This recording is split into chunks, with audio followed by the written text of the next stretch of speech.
Hello, everyone, and welcome to the information session for the resilience and growth, the EPIC experience. My name is Will Trevor.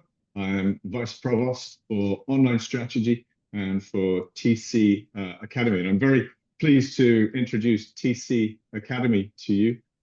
We are the shopfront for non-credit programming here at Teachers College, and we have the great fortune to work with wonderful organizations like EPIC and programs like the Resilience and Growth EPIC experience. During this information session, you'll hear a lot more about the program, about how it might benefit you, and a few more details about the program itself. You also get to meet some of the people who will be running the program as well. I'm going to, first of all, hand over to Principal Dulcie, who will introduce himself and also start to tell you a little bit more about the program. Excellent, and thank you, Will. Hi, everyone. I'm Sean Dulcie. I'm a principal here in New York City at one of the public schools, actually not too far away from Teachers College, so we're centered here in Harlem.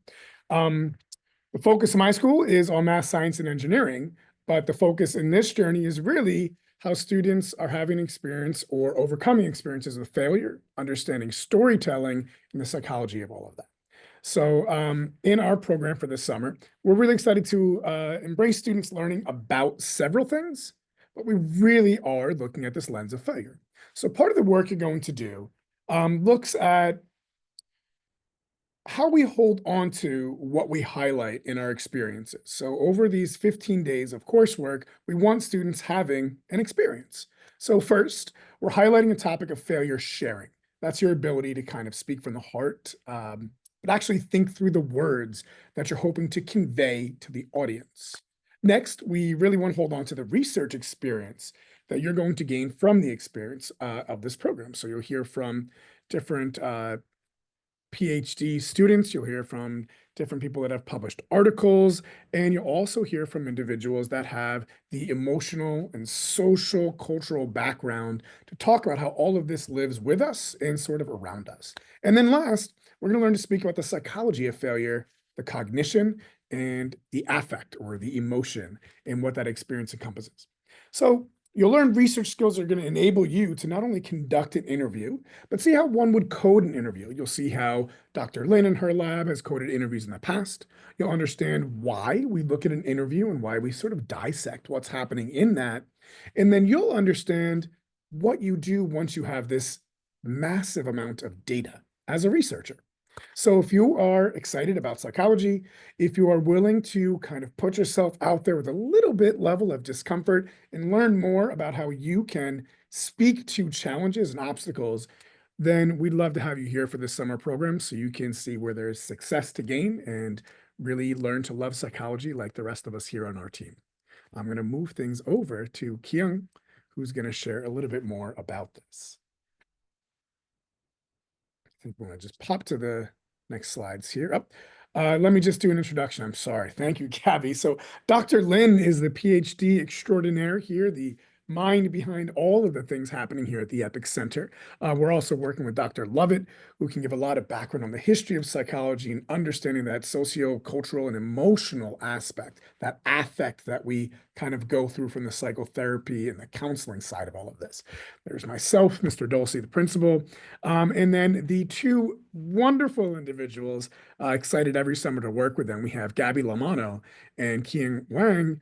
Both of them are very active PhD students, and they're going to be doctors very soon. So you are very lucky to have them here with us on this journey for this summer. So with that, Kian Wang, can you tell us a little bit more about the program? Yeah, of course. Thank you, Sean. So I'm going to go through some program goals and specific schedule. This is a 3-week program, and we have 3 distinguished goals for each week. So the first week, we will focus on learning to share our failures, including both students and our mentors. And for the following week, because we have already shared our failures, we are going to try to develop self-knowledge by reflecting on our responses to those failures. And the final week, we are going to introduce some fundamental knowledge about social science research and have students present what they have been doing for these whole 3 weeks in their final presentation with our parents invited. And to go through more specifics about what a week looks like for this program. So usually on Mondays, we will have our whole group meetings with all of our students, and we're going to go through the program goal and some learning activities relevant to that. Tuesdays, we're usually having students doing independent research work, which is assigned after the group meetings. And on Wednesdays, we usually invite guest speakers relevant to social science, cognitive science, and clinical psychology to give us some research knowledge about their fields. And we will also have small group meetings to discuss those lectures and any questions students may have. On Thursdays, we will have another group meetings to wrap up this week and also do more learning activities. For Fridays, we will have our student mentor individual check-in meetings to address any questions students may have and to provide support to them. So yeah, next slide, please. So I also want to go through some major program projects we have. First of all, it's the most important project, which is students' failure story. We are going to revise this throughout the program, and this is the core of this program. And relevant to that, we will have students write an essay on how to prepare themselves for future struggles or challenges. And also to improve students' research skills, we will have them to conduct 2 interviews about any other people in their life that they're interested in knowing more about, specifically about their failure stories. And finally, we will have students do a final project, which is a video about their own failure story and also a presentation on their insights generated throughout these 3 weeks of the program about how to turn their failures into successes. And yeah, I will hand it to Gabby for the following information. Perfect. I just wanted to discuss some additional opportunities that our students will have. So our first is continue working with EPIT after the program finished. So becoming research assistants with us and working on some projects. Featuring your exceptional projects on the EPIC website, and then letters of recommendation for college upon request. And before I just open it up for additional questions, just talking about the most frequent questions that people have about this program is that tuition is $3,600. Our workload per week is about 10 to 15 hours per week, depending on the activities that we have that week. And the time of the meetings are normally in evenings. There's going to be sometime morning meetings depending on our guest lectures that come in. And normally they go from 7:30 to 9 p.m. And now I'm just going to open it up for maybe some more questions that people might have so we can answer those. Okay, thank you, Gabby. So a few questions. Firstly, this program looks amazing, and thanks for telling us more about it. One of the things would be interested to know really is perhaps who do you think will benefit from this program? We've talked about resilience, self-knowledge, reflection. Who would really benefit from this program? I will. I think we can probably hit this from 2 prongs, if not 3. So I would welcome Gabby and King to also add a little bit. But from the perspective of an administrator, we're at a time where our young people, right, coming into high school or going into college, they experienced the pandemic, right? We all on this call know what that was like as adults, and maybe we knew what that was like beginning our education journey. But these are students that have actually been through a lot, right? Whether it was learning how to manage themselves from the corner of a bedroom and behind a screen, or learning how to really evolve through a period of time where their social adeptness really didn't relate to what the rest of us experienced at that age. It brings a lot of questions that I've seen with our students. And by the time they're seniors, I see these growing, wonderful minds, but I still have a few questions that linger, such as, do our students truly understand the aspect of their social development when they handle a difficult task? Because it's not found online. They can't just search for it. Have they asked the questions sort of themselves when they're dealing with a struggle? Not just, does this require therapy, which is a big question, but more, is this something that I should be feeling this way about, right? It seems really difficult. Is that from the social context that they didn't have? Is it something we can sort of build within? In the last 2 decades, we've seen an increase in student mental health in terms of rates of students sharing challenges. Now, part of that is because we've got a society that's really moved towards this humanistic approach, and we really value positive psychology and communicating. But with that communication, it also raises a lot of questions that adults are not used to managing with our young people, and understanding what really this life existential thinking means is something that I'm seeing students more and more troubling, themselves over, understanding how to handle social conflict online and not let it go. It feels like it's always coming up. So mental health is something that, we've seen as concerning, and students learning to handle challenges and also really knowing how to bring the right questions themselves, I think, are part of what make this program really impactful, because they can handle a lot of that dialogue and they can understand those questions a little bit better.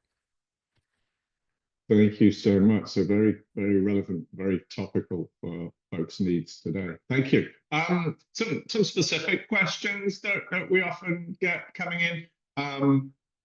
Who really is the age group that would benefit most from this program, and perhaps, can they, for example, it's summer, can they hold a job at the same time? Some of those sort of logistical questions.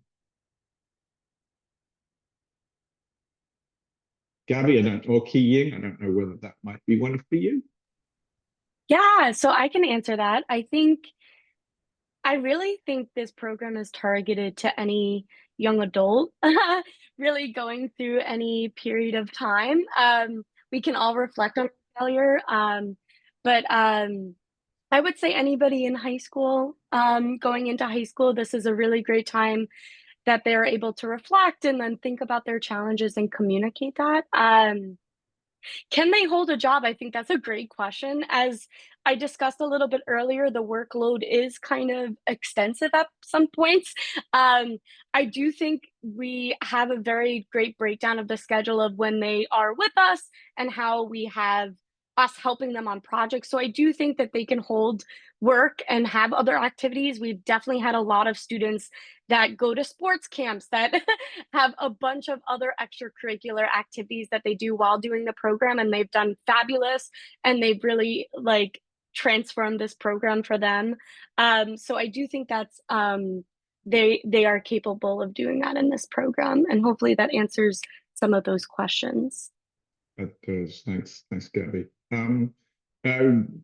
Principal Dulcie, in your explanation there, which was very full, you're talking about issues that perhaps might be in some ways sensitive. You're asking people to, almost be vulnerable in a positive way, in a self-developmental way. Can you talk a little bit more about that in terms of how that will be handled from a sort of place of sort of psychological safety for anybody taking part? Sure, absolutely. And I'm just apologize. There might be some noise in the background. Periods are passing and kids are coming back from lunch. But in short, what we do is we make sure that the team that we work with, which is other master students and some interns, have all gone through training with us on small conversations, outbreaks, and we go through how to handle sensitive topics, how to make sure students' voices are heard, and we review with the students in our conversations that these are safe spaces where we're asking students to be conscious of what we're talking about and the importance of making sure that what happens in the conversations within our sessions are for us, right? And that part of trust and understanding is making sure that everyone that's together with us understands why we work together with sharing. And students also know that you share what you feel you can share. If you feel like it's, sort of past that point, something you'd want to share in a small group, you can communicate with us separately. And we let students know at all times, we want them to check in with us. Where are you with what we're talking about today? How did these sessions go? In coordination with the work that we do, we also have individuals that we speak with. One of the sessions, for example, that we go over is cognitive distortions. And that is something that is run and discussed with one of the therapists that know our programs. So we also keep in touch with individuals about mental health and counseling throughout the program to make sure students know we understand that we're going to talk about some hurdles. But I don't want students to think that this is what's happening in every single class. A lot of the work is doing research. A lot of the work is hearing about other experiences. That's great. Thank you. Final question. For somebody thinking about doing this program, what is it that you hope they will take away from with this? Hopefully they will have grown. And so what are the key takeaways that you hope will come? So I can start on that, and then if Kieran or Gabby want to add more to it. Number one, which students probably would not realize we're going to be going over into a little bit more depth, is knowing how to actually speak using the words that you wrote, but also with meaning. Really kind of digging into the aspects of telling a story, but giving that emotional aspect, understanding you want an audience to not only be with you and feel, as is very important with storytelling, but also understanding how is this story going to have a cognitive gain for your audience member, and really pinpointing how you revise that story based off what you learned with the research we're doing in this program, what you learn by watching videos that you may watch that Dr. Lin has had with interviews with Nobel laureates and athletes. So it's that storytelling aspect and that growth of public speaking, but with purpose to really drive an audience to understand and connect with you. Gabby or Kieran, would you want to offer some other items that students definitely will be taking away with some of the work that they're going to be doing? Yeah, so I think one of the major things I have seen students taking away from this is some new strategies that they may not realize before. Because we do have students share their personal stories in, of course, a supportive environment. And also we provide them with all these research findings and also other people's stories and strategies.